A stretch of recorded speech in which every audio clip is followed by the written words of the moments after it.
Insurer. अब बात करते हैं इंश्योरेंस कुछ प्रिंसिपल्स पर वर्क करता है, जिन सिद्धांतों के आधार पर इंश्योरेंस वर्क करता है उनके ऊपर डिस्कस करते हैं। First, the basic principle of insurance are principle of utmost good faith. Insurance policy जो बनती है इंश्योरर और इंश्योर्ड के बीच में, वो कुछ प्रिंसिपल्स पर एग्जिस्ट होती है। First principle of utmost good faith, मतलब दोनों के भरोसे पर इंश्योरेंस डिपेंड होता है, यानी भरोसे होना चाहिए दोनों को एक दूसरे पर, और फ्रॉड इंक्लूड नहीं होना चाहिए। According to this principle insurance is a contract based on faith. Insurance जो कॉन्ट्रैक्ट है वो किस पर डिपेंड है? फेथ पर, भरोसे पर। The insured and insurer must disclose all the material facts to each other. और दोनों पार्टी, इंश्योरर को भी और इंश्योर्ड को भी, जब भी इंश्योरेंस करवाया जाए तब जितने भी सब्जेक्ट मैटर, जो भी पॉलिसी बनाई जा रही है उससे रिलेटेड जितनी भी बातें हैं उसे डिस्क्लोज कर देना चाहिए, एक दूसरे को बता देना चाहिए। Both the parties should not hide any fact related to insurance policy from each other. दोनों ही पार्टी को किसी भी प्रकार की फैक्ट को, तथ्य को एक दूसरे से छुपाना नहीं चाहिए। Then he can refuse, अगर कोई भी party, if the insured hides any material facts from the insurance company and later on the insurer comes to know about it, then he can refuse to pay compensation. अगर insured किसी भी बात को छुपाता है, किसी भी हाइड करता है और इंश्योरर को फ्यूचर में पता चलता है तो वो कंपनसेशन को देने से रिफ्यूज़ कर सकता है। For example, if a person has taken a life insurance policy by hiding the fact that he is a heart patient, अगर कोई पर्सन लाइफ इंश्योरेंस पॉलिसी लेता है और वो ये तथ्य छुपाता है कि वो हार्ट पेशेंट है, and later on if insured dies of a heart attack, और भविष्य में कोई व्यक्ति अगर हार्ट अटैक से मर जाता है, then the insurance company can refuse to pay the compensation. ऐसी सिचुएशन में इंश्योरेंस कंपनी पेमेंट को रिफ्यूज़ कर सकती है, पैसा नहीं देगी, because a material fact was hidden by insured. क्योंकि इंश्योर्ड ने तथ्य को छुपाया था कि वह हार्ट अटैक का पेशेंट है, हार्ट का पेशेंट है। नेक्स्ट प्रिंसिपल की बात करते हैं, principle of insurable interest. Insurable interest का मतलब है जब भी कोई पर्सन इंश्योरेंस करवाता है तो उसके अंदर इंटरेस्ट जुड़ा हुआ होना चाहिए। According to this principle the insured must have insurable interest in the subject matter of insurance policy. जो भी सब्जेक्ट मैटर है उसके अंदर इंश्योरेंस का क्या जुड़ा हुआ होना चाहिए? इंटरेस्ट जुड़ा होना चाहिए। Without interest taking an insurance policy is and gambling and fraudulent activity or law does not permit it।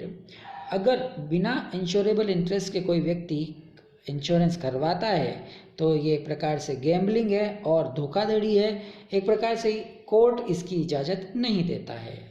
In case of life insurance policy the insurable interest comes with the relation of insured with the person taking insurance policy. For example बात करें तो जैसे हम life insurance policy की बात करते हैं तो इंश्योरेबल इंटरेस्ट कैसे जुड़ा होना चाहिए?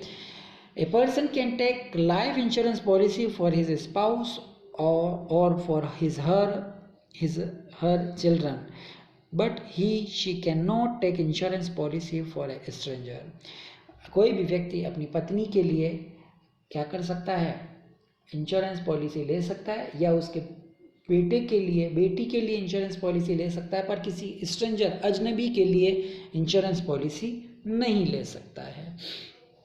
नेक्स्ट प्रिंसिपल की बात करते हैं, प्रिंसिपल ऑफ इंडेमिनिटी। इंडेमिनिटी का मतलब होता है क्षतिपूर्ति। According to this principle insurance is not a contract of making profit. इस प्रिंसिपल के अकॉर्डिंग बात हमारे सामने आती है कि इंश्योरेंस कभी भी प्रॉफिट के लिए नहीं किया जाता। The purpose of insurance is to bring back the insured in the same financial position as he was before the loss. Insurance इसलिए होता है कि पर्सन को अगर कोई लॉस होता है तो उसे कवर किया जाए और उसे जो पहली उसकी पोजीशन थी उसी में वापस लाया जाए। For example, a person insured his factory for 2 lakh against fire. एक पर्सन ने 2 लाख का इंश्योरेंस करवा रखा था अपनी फैक्ट्री का। Due to fire he suffered a loss of rupees 1 lakh. Fire insurance की वजह से उसे लॉस हुआ 1 लाख रुपए का। Then the insurance company will compensate him 1 lakh. ऐसी सिचुएशन में इंश्योरेंस कंपनी उसे कितना रुपए देगी? 1 लाख रुपए, भले ही उसने पॉलिसी 2 लाख की ले रखी थी। Only and not the policy amount, that is rupees 2 lakh, because the purpose of insurance is compensate for loss and not for earning profit, है ना। तो बात सामने क्लियर हो गई कि उसने 2 लाख की पॉलिसी ली थी पर उसे 1 लाख का लॉस हुआ है तो कंपनी उसे 1 लाख ही पे करेगी, चाहे उसने 2 लाख की पॉलिसी करवाई थी। क्यों? क्योंकि इंश्योरेंस का मतलब प्रॉफिट नहीं है। इंश्योरेंस का मतलब फ्यूचर जो इवेंट हुई है, जो कॉज हुई है, जो नुकसान हुए हैं, डैमेजेस हुए हैं, उसको कवर करना है।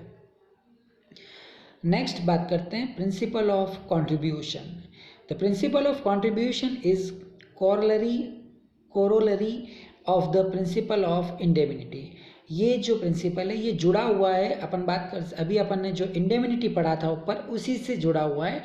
According to this principle, if a person has taken more than 1 insurance, अगर किसी व्यक्ति ने एक से ज़्यादा इंश्योरेंस किसी एक ही सब्जेक्ट मैटर के ले रखे हैं for the same subject matter, then all the insurance will contribute the amount of loss and compensate him for the actual amount of loss. ऐसी सिचुएशन में मान लेते किसी व्यक्ति का कोई मकान है, उसने एक ही सब्जेक्ट मैटर के लिए एक से ज़्यादा लोगों से पॉलिसी ले रखी है, तो ऐसी सिचुएशन में भी सारे जितने भी इंश्योरर हैं वो सब जने मिलकर उसके जो डैमेजेस हैं, लॉसेस हैं, उसको कवर करेंगे। ऐसा नहीं होगा कि सब जने सेपरेटली उसको कंपनसेट करेंगे। He can not total loss from each insurance, वो सभी इंश्योरेंस से एक एक सिंगल इंश्योरेंस पर पैसा नहीं ले सकता। The insurer contributes to the total loss in proportion to the amount assured by each। Assurance जो उन्होंने किया है, एश्योर्ड किया है, उस एकॉर्ड के प्रोपोर्शनेट में वो पैसा उसे लॉसेस को कवर कर लेंगे। नेक्स्ट बात करते हैं principle of subrogation. According to this principle, when the insured compensated for the loss or damages to the property insured by him her, the right of ownership of such property passes on to the insurer। Subrogation के according जब एक बार insurer या insurance company losses और damages और risk को cover कर देती है, प्रॉपर्टी का पैसा दे देती है इंश्योरेंस का, उसके बाद में जो भी प्रॉपर्टी है उसका जो ऑनरशिप है वो किसको ट्रांसफ़र हो जाती है? इंश्योरर को। This is also a corollary to principle of indemnity, ये भी इंडेमिनिटी से जुड़ा हुआ है। Because once the compensation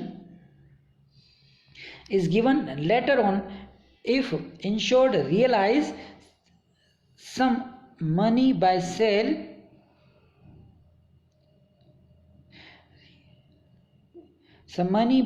of damaged property that will bring profit for him and insurance is not contract of making profit। अगर उस property को बेचकर वो कोई पैसा कमाता है, सपोज करो इंश्योरेंस करवाया था और इंश्योरेंस करवाने के बाद में इंश्योरेंस कंपनी ने पैसा दे दिया, अब जो प्रॉपर्टी बची है उस प्रॉपर्टी को बेचकर इंश्योर्ड पैसा नहीं कमा सकता, डैमेज प्रॉपर्टी को बेचकर उस पर किसका राइट है?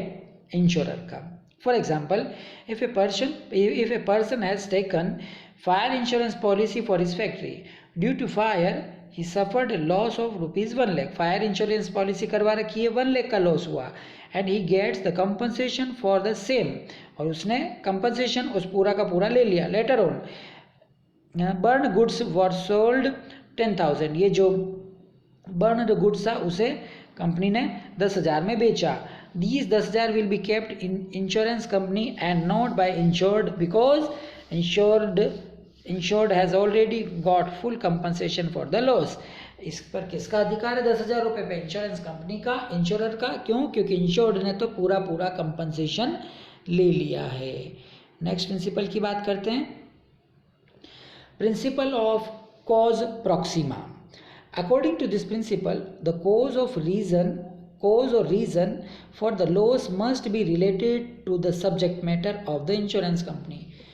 इंश्योरेंस कॉज प्रॉक्सिमा इस चीज़ को क्लियर करता है कि जिस चीज़ के लिए इंश्योरेंस लिया गया है उसी सब्जेक्ट मैटर के लिए पेमेंट किया जाएगा जिसके लिए प्रीमियम भरी गई है. अगर किसी पर्सन ने प्रीमियम एक्स के लिए भरी थी, एक्स सब्जेक्ट मैटर के लिए भरी थी, तो उसे एक्स के लिए ही कंपनसेट किया जाएगा, वाई मैटर के लिए उसे पैसा नहीं दिया जाएगा. डिस्कस करते हैं related to the subject matter of the insurance contract. If loss is due to some other cause, then the insurer can deny to pay the compensation. ऐसी सिचुएशन में उसे पैसा नहीं मिलेगा अगर अदर चीज़ के लिए लॉस हुआ. For example, if a person has taken marine insurance policy for sending the wheat bags and on the way if a rate is